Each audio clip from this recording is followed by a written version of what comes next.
yourself up, 'cause legends never die.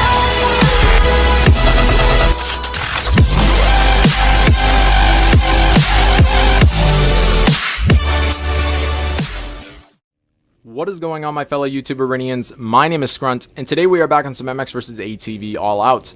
Now in this video, it should be episode 10 of our daily dub series, in which we obviously get a dub every single day. So if you do enjoy the video, make sure that you drop a like, and also remember to subscribe to the channel if you'd like to see more MX vs ATV content. But without further ado, guys, let's just jump right into the video. Let's just jump right into the discussion. And before we get it started, I really want to make this clear. This is not my idea. I actually saw this while I was watching the developer Q&A stream, and this idea was pretty amazing. Probably one of the best ideas on the stream that was asked about.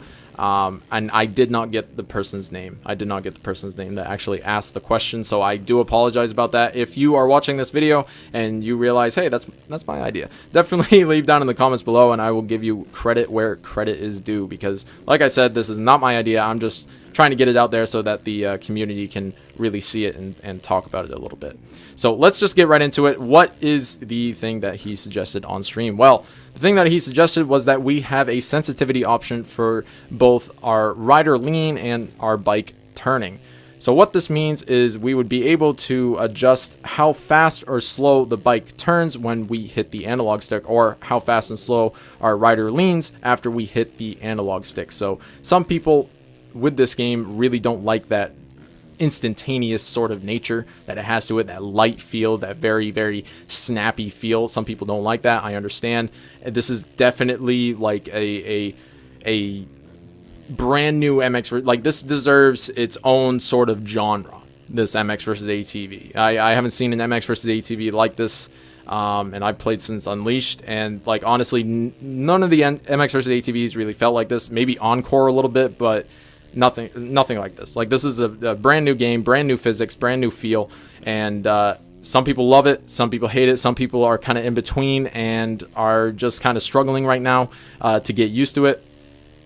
And so this would kind of alleviate a little bit of that struggle. So this is actually a very, very big subject to kind of talk about. This is a pretty impressive question to ask on stream, because it was something that obviously no one has really thought about before. It was something that kind of stumped MX vs ATV when they got asked. Like, they didn't really expect anything like that. I'm sure they were expecting, can we get a Banshee DLC quad yet, and the new DLC expansion? I'm sure they were expecting more of those questions, but he definitely came out of the gate and asked this big one. Their response was that they didn't think about it, and that they were, going to, and that it was very interesting.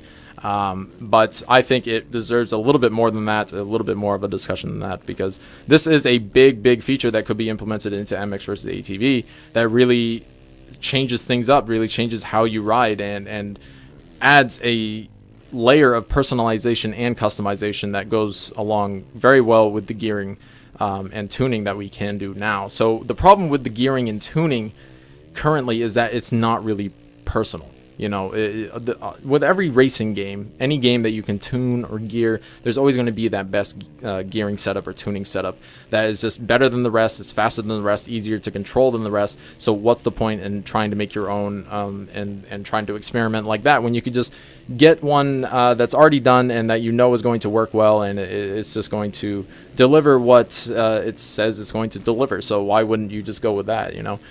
Spend a few moto credits or whatever the currency is for that game and get a tune, and boom, there you go. So that's kind of where we're at with MX vs ATV. I feel like a lot of people have the same exact tune, where it's just, well, I don't really know that. I can't see anybody's tune, but I don't hear anybody talking about, these weird wacky tunes. I'm pretty sure everybody just has their suspension all the way down, and then their sprocket tuned a little bit so that they don't hit rev limiter, and boom, that's pretty much it. That's pretty much it.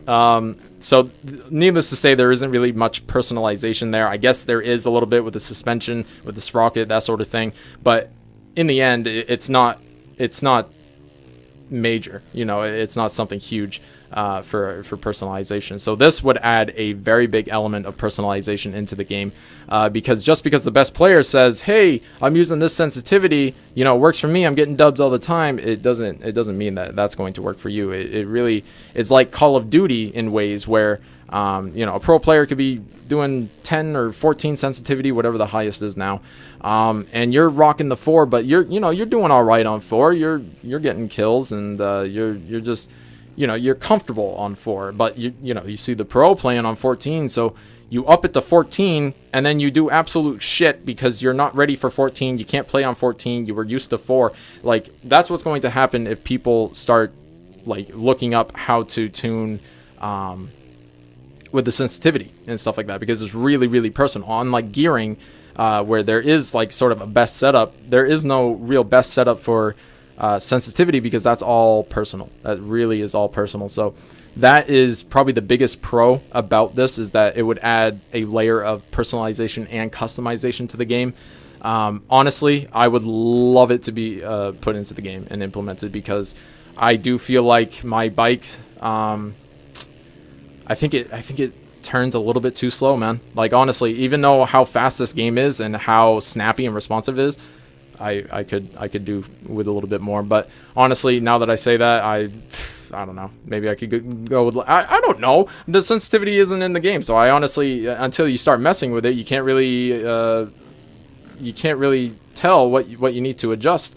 So I don't know. I see that as a very, very big pro, is just having that personalization and customization, just a whole nother layer coming into the game that works well with the customization option that we already have, which is the tuning.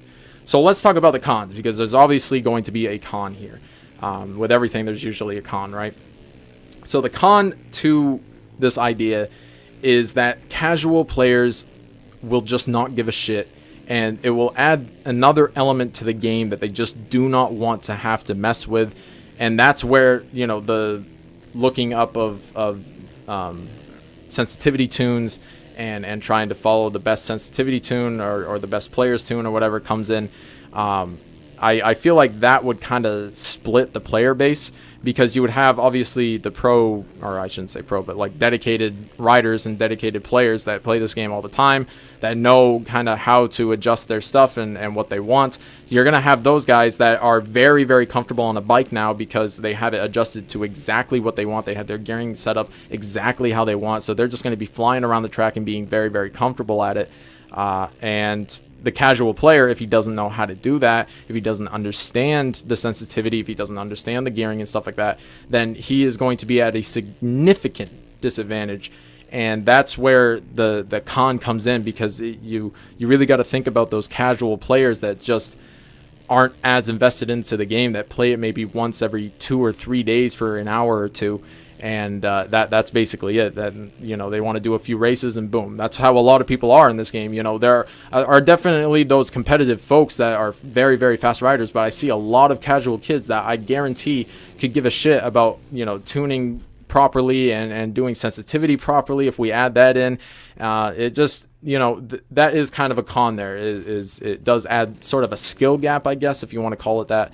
I don't know if I'd really call it a skill gap, but I think you guys get the picture, though. The con, I don't really feel that it's like a major con, but it is something that needed to be addressed. So that's going to be it for this one, guys. I really hope that you did enjoy. And if you did, make sure that you drop a like, and also remember to subscribe to the channel if you'd like to see more MX vs. ATV content. That's going to be it for this one, guys.